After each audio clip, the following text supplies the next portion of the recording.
be encouraging conflict in your workplace? Well, I say yes, absolutely. I'm Andrea Doyle, workplace mediator, conflict manager and author.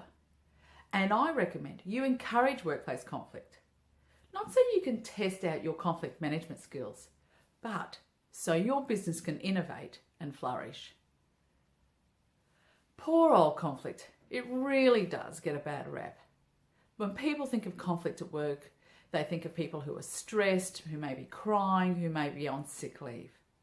But conflict can do great things for your business. So, what is the problem with conflict? Well, there's nothing wrong with conflict if it's managed well. Those two key words, managed well. Well-managed conflict is valuable in an organisation, and I'm going to show you how to do just that. You've probably heard of the saying, two heads are better than one. So when you're tackling something in your business, then it's important that you bring as many people together around the table to look at the problem.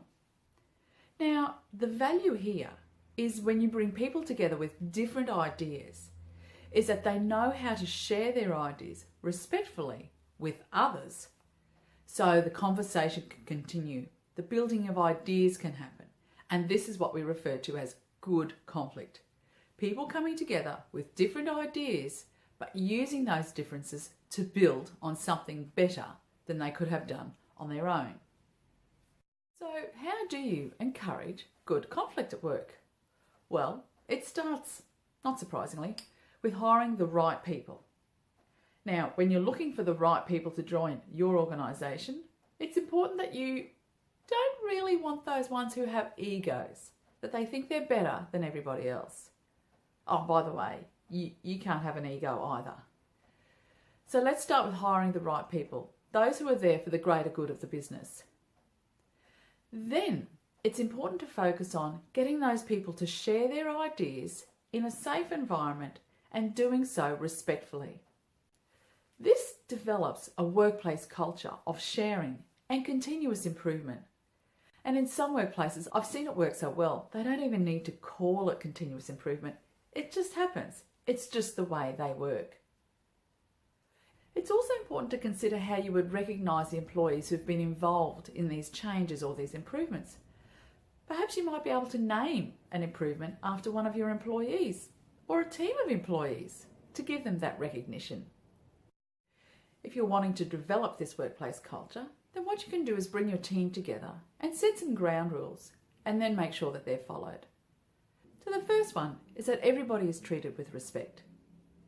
Secondly, every person is allowed to speak without being interrupted. Thirdly, asking questions of each other in a respectful manner is encouraged. And finally, we stay focused on the initial problem that we came here to address. Where you see continuous improvement as a matter of business in those workplaces that do it well, you'll notice there's great communication between staff. You'll know there's respect among the staff. And you'll also notice that they realise that a collective or coming together as a group is better to address a problem than letting one person take the responsibility and coming up with a solution. So when do you need to encourage good conflict? 3 words: all the time. Having respectful conflict in a workplace is something you don't want to turn on and off. You never know where the next good idea will come from. Having good conflict in your workplace becomes business as usual if it's done well. Your aim is to have workplace conflict as part of your culture.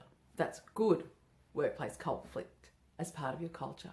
All the time. Thanks very much for watching. I'm Andrea Doyle.